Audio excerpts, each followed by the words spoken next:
Hello everyone, I'm Serge. After viewing this video, you'll gain knowledge about what a namespace is in Linux, how Docker utilizes them, the various types of namespaces, and how to create them. By the way, it's a frequently asked question in interviews. If you have any questions, feel free to ask them in the comments. Also, subscribe to the channel and hit the like button. So, let's get started. What is a namespace? Simply put, it's a Linux feature that allows isolating resources used by processes. In other words, one set of processes sees one set of resources, while another set of processes sees a different set of resources. And these containers don't see each other's resources. At any given time, a process belongs to exactly one instance of each namespace type. If the process's namespace affiliation isn't explicitly set, it will be added to the default namespace. For example, let's see which namespace our terminal is added to with the comment on the screen.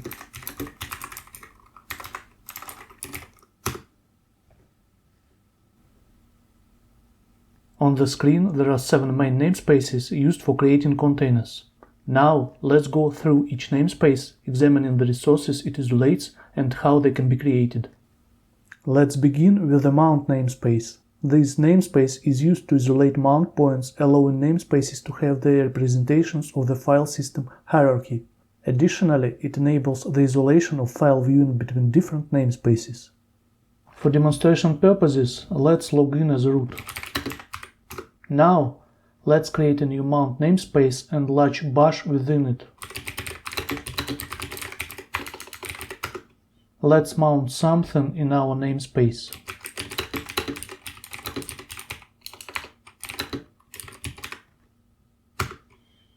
Now let's inspect our mount point. Let's create a file in this directory.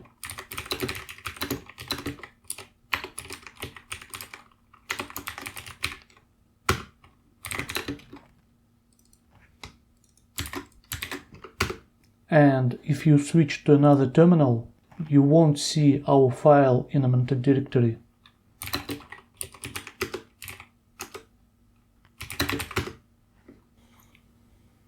The following namespaces are process ID and IPC.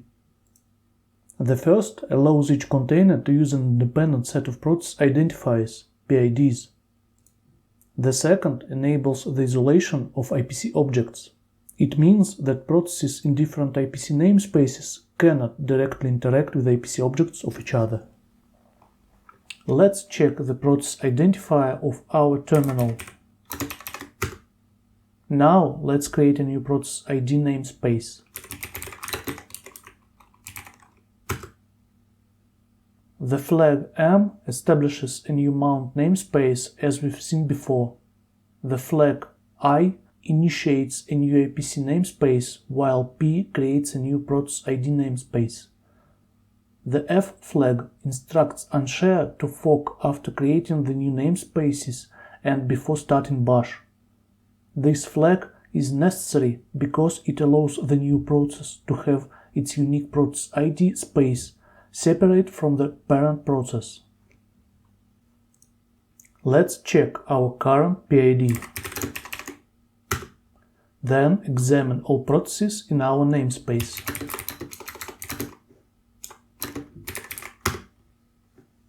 You can see that in the output the PID with number 1 represents the init process. The reason ps command reports that process number 1 is init and not bash is because the program retrieves data from the sudo file system proc, where information about processes in our main system is stored. To address this, we need to mount the new proc corresponding to this new namespace.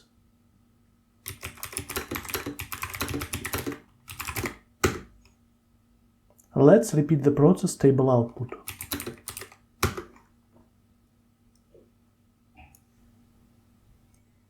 The next namespace, called Unix Time Sharing or UTS, allows a container to have its own hostname and domain name. Let's consider an example of how it can be created. Let's create a UTS namespace and change the hostname in it. Let's observe how the hostname changes. Now open a terminal in a new window and notice that it doesn't affect the hostname of the main system. In the end, exit the process located in the new namespace. In fact, this namespace is required solely for storing the hostname. The user namespace enables each process to possess its unique set of user and group identifiers along with permissions and ownership rights for files distinct from the main system. Let's create a namespace using a regular user.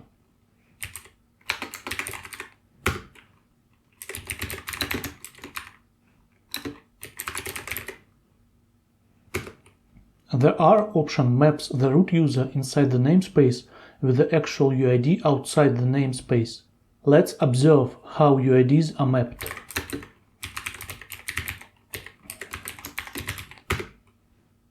In this example, root with the UID 0 is mapped to the user search with the UID 1000.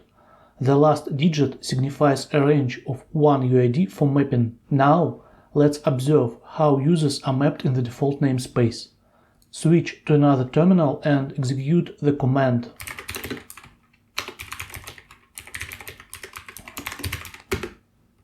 In this scenario, root with the UID 0 is mapped to root with the UID 0. The available range exceeds 4 billion UIDs. Within our namespace, create a file.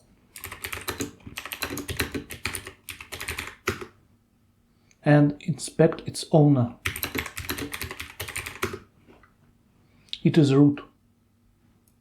Now, let's inspect the owner in the default namespace. The owner is search. Effectively, in our new namespace, our root user is not real. Let's move on to the sixth namespace, named network. The network namespace creates an isolated network stack, allowing the container to have its network interfaces, a private set of IP addresses, its routing table, a list of sockets, a bunch of IP port protocol, and firewall rules. Let's explore this namespace with an example. Switching to the terminal, we'll create two namespaces named first and second.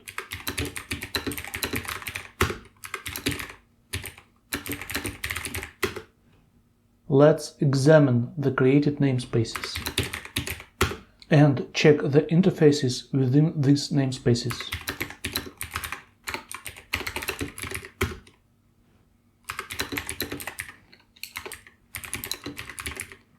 We can also inspect the routing tables in these namespaces.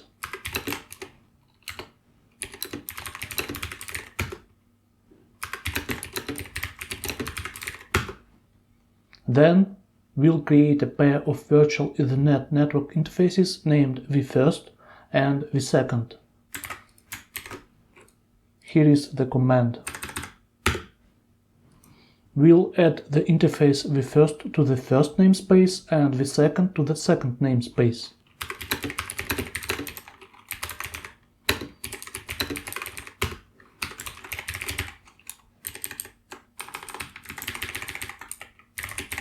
We can see the network interfaces in these namespaces.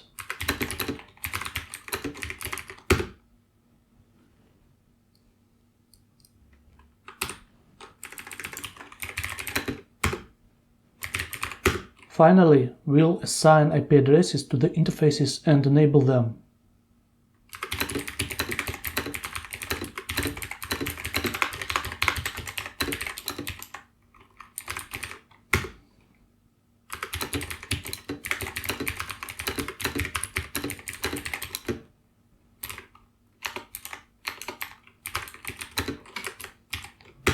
Let's do it for the second interface. We'll verify that the first namespace can ping the second interface and vice versa.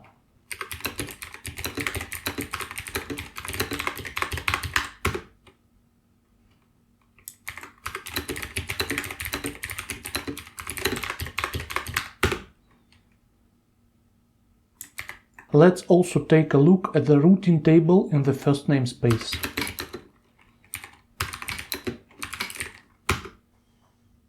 Finally, the last namespace is Cgroups or control groups. Cgroups are a Linux kernel feature that allows processes to be organized into hierarchical groups, and their usage of various types of resources can be limited and monitored. In simple terms, Cgroups are a mechanism for managing system resources. One of the main functions of Cgroups is to restrict processes in their consumption of system resources, RAM, CPU, disk, network. This is a comprehensive topic that goes beyond the scope of our introductory video about namespaces. For further exploration, I recommend reading additional materials. Thanks everyone for watching. I hope this video was helpful to you. Don't forget to press like button and subscribe to the channel.